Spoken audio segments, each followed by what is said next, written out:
முடிவுரை. நான் முதல் விசை உத்தரவு சொல்ல நிற்கையில் ஒருவனும் என்னுடைய கூட இருக்கவில்லை. எல்லாரும் என்னை கைவிட்டார்கள். அந்த குற்றம் அவர்கள் மேல் சுமராதிருப்பதாக.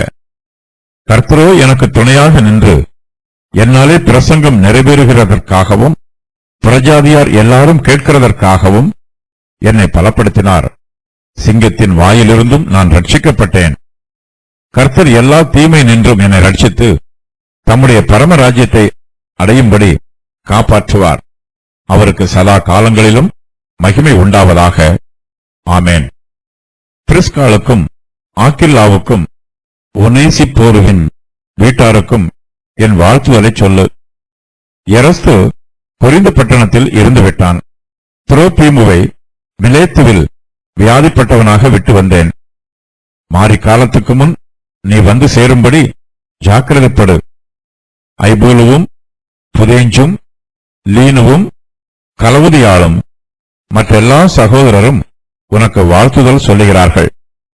கர்த்தராகிய இயேசு கிறிஸ்து உன் ஆவியுடனே கூட இருப்பாராக.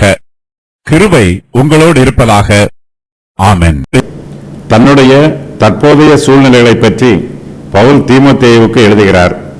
சமீபத்தில் ராயனுக்கு முன்பாக பவுல் நிற்க வேண்டியதாயிற்று. பவுல் ரோமாபுரிக்கு கட்டப்பட்டவராக வந்தபோது யூதர்களில் அநேகர் அவரை சந்திப்பதற்கு வந்தார்கள். ஆனால் இப்போதோ பவுல் ராயனுக்கு முன்பாக உத்தரவு சொல்ல நிற்கையில் ஒருவனும் அவரோடு கூட இருக்கவில்லை. எல்லோரும் பவுலை கைவிட்டு விட்டார்கள். ஒருவேளை பவுலோடு கூட இருந்தால் தங்களுக்கும் உபத்திரவம் வரும் என்று அவர்கள் பயந்திருக்கலாம். பயத்தின் நிமித்தமாய் அவர்கள் எல்லோரும் பவுலை கைவிட்டு விட்டு விலகி போயிருக்கலாம். ராயனுக்கு முன்பாக விசாரிக்கப்படும் போது பவுலுக்கு தன்னுடைய சிநேகிதரின் உதவி தேவைப்படுகிறது. உதவி தேவைப்படுகிற வேளையில்தான் அவருடைய சிநேகிதர்கள் அவரை கைவிட்டு விடுகிறார்கள். அவருக்கு ஆபத்து உண்டாகும் போதுதான் அவரை விட்டு பிரிந்து போய்விடுகிறார்கள். சத்துருக்கள் பவுலுக்கு விரோதமாக தீங்கு செய்யும் போதுதான் அவருடைய சிநேகிதர்கள் அவரை கைவிட்டு விடுகிறார்கள். இதன் நிமித்தமாய் கர்த்தர் ஒருவேளை அவர்களை தண்டிக்க வேண்டும் என்று சித்தம் கொண்டிருக்கலாம். தன்னுடைய சிநேகிதர்கள் தன்னை கைவிட்டு விட்டாலும் பவுல் அவர்கள் மீது இன்னும் அன்பாகவே இருக்கிறார். தன்னுடைய கரிசனையை அவர்களுக்கு காண்பிக்கிறார். தன்னை கைவிட்டு விட்ட குற்றம் அவர்கள் மேல் சுமராதிருப்பதாக என்று அவர்களுக்காக தேவனிடத்தில் விண்ணப்பம் பண்ணுகிறார். எல்லோரும் பவுலை கைவிட்டு விட்டாலும் கர்த்தர் அவரை கைவிடவில்லை. கர்த்தர் அவருக்கு துணையாக நிற்கிறார். பவுலின் முகத்தை பிரகாசிக்க செய்கிறார். பவுல் கிறிஸ்துவின் சுவிசேஷத்தை தெளிவாக பிரசங்கம் பண்ணுகிறவர். அவருக்கு பிரசங்க மேடையில் இருந்து பிரசங்கம் பண்ணவும் தெரியும். சிறைச்சாலையின் கம்பிகளுக்கு பின்னால் நின்று பிரசங்கம் பண்ணவும் அவருக்கு தெரியும். புறஜாதியார் எல்லோரும் கிறிஸ்துவின் சுவிசேஷத்தை கேட்க வேண்டும்.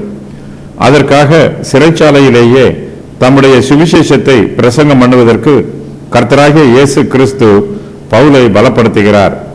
அப்போஸ்தலர் பவுல் ரோமாபுரியில் உள்ள சிறைச்சாலையில் கட்டப்பட்டு இருந்ததினால் சிறைச்சாலையில் உள்ளவர்களுக்கும் அரமனையில் உள்ளவர்களுக்கும் கிறிஸ்துவின் சுவிசேஷத்தை கேட்கும் சிலாக்கியம் உண்டாயிற்று. பவுல் சிறைச்சாலையில் அடைக்கப்பட்டிருக்கவில்லை என்றால் ரோம பேரரசாருக்கும் ரோம பேரரசில் உள்ள மிக உயர்ந்த பதவியில் உள்ள அதிகாரிகளுக்கும் சுவிசேஷத்தை கேட்கிற வாய்ப்பு கிடைத்திருக்காது. பிரஜாதியார் எல்லோரும் கிறிஸ்துவின் சுவிசேஷத்தை கேட்பதற்கு கர்த்தர் தாமே பவுலை பலப்படுத்துகிறார். பவுல் மூலமாய் சுவிசேஷ பிரசங்கம் நிறைவேறுவதற்கு கர்த்தர் அவரை பலப்படுத்துகிறார். சிங்கத்தின் வாயில் இருந்தும் தான் ரட்சிக்கப்பட்டதாக பவுல் சொல்லுகிறார்.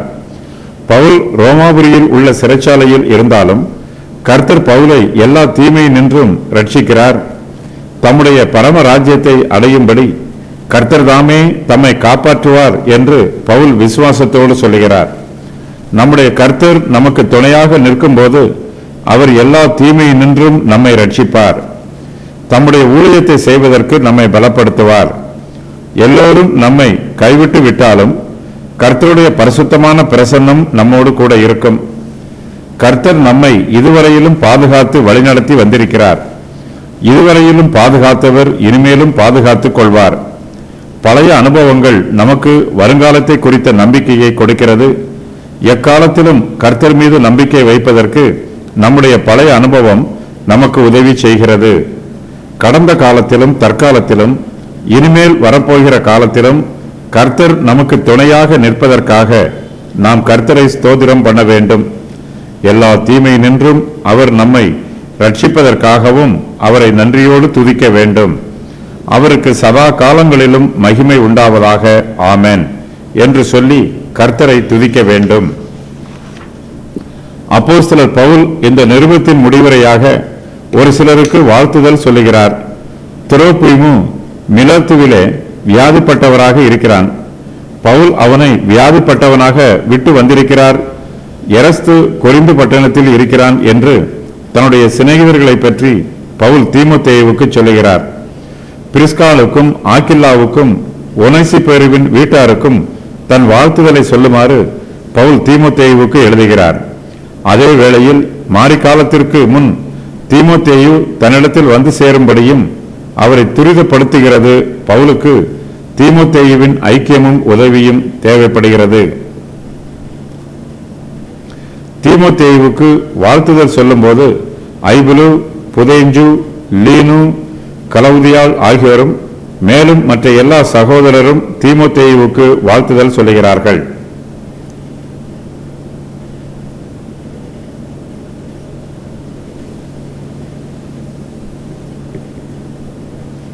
அப்போஸ்தலர் பவுல் இந்த நிருபத்தை ஜெபத்தோடு நிறைவு செய்கிறார். கர்த்தராகிய இயேசு கிறிஸ்து உன் ஆவியுடனே கூட இருப்பாராக என்று சொல்லி அவர்களுக்காக ஜெபிக்கிறார். நம்முடைய ஆவியோடு கர்த்தராகிய இயேசு கிறிஸ்து கூட இருக்க வேண்டும். இதுவே நமக்கு மெய்யான சந்தோஷம். இதுவே நமக்கு விசேஷித்த ஆசீர்வாதம். நம்முடைய சிநேகிதர்களுக்காக நாம் இப்படிப்பட்ட ஜெபத்தை ஏறெடுக்க வேண்டும். கிருபை உங்களோடு இருப்பதாக என்று பவுல் வாழ்த்துவதைப் போல நாமும் வாழ்த்த வேண்டும்.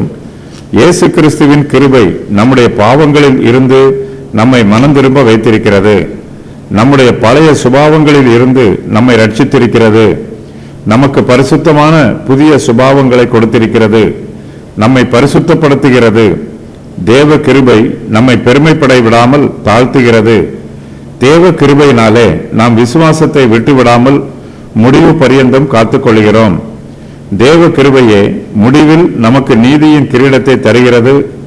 அப்படிப்பட்ட தேவ கிருபை நம்மோடு கூட இருப்பதாக, ஆமென் என்று வாழ்த்தி பவுல் இந்த நிருபத்தை நிறைவு செய்கிறார். பவுல் முதல் விசை உத்தரவு சொன்னது அலெக்சந்தர் சுவிசேஷத்திற்கு எதிர்த்து நின்ற போதாக இருக்கலாம், அல்லது பவுல் நீரோ மன்னனுக்கு முன்பாக உத்தரவு சொன்ன போதாக இருக்கலாம். அப்பொழுது பவுலுக்கு ஆதரவாக ஒருவரும் அவரோடு கூட இருக்கவில்லை. ஒருவரும் பவுலுக்கு துணையாக நில்லாவிட்டாலும் கர்த்தர் பவுலுக்கு துணையாக நின்றார். பவுலை கர்த்தர் பலப்படுத்தினார். அந்த குறிப்பிட்ட பிரச்சனையில் இருந்து பவுலை விடுதலை பண்ணினார். புறஜாதியார் மத்தியில் பவுலின் ஊழியத்தை ஆசீர்வதித்தார். பவுல் ஒரு ரோம பிரஜை. அக்காலத்தில் ரோம பிரஜைகளை சிங்கத்திற்கு இரையாக போட்டு கொல்லும் தண்டனையை கொடுக்க மாட்டார்கள். இந்த வாக்கியம் இப்படிப்பட்ட தண்டனையில் இருந்து பவுல் நீங்களாகி இருந்ததை குறிக்கலாம். இது ஒரு வழக்கு சொல்லாகவும் இருக்கலாம். கொடிய தீமைகளில் இருந்து கர்த்தர் பவுலை காத்துக்கொண்டார் என்னும் பொருளையும் இந்த வாக்கியம் தரலாம்.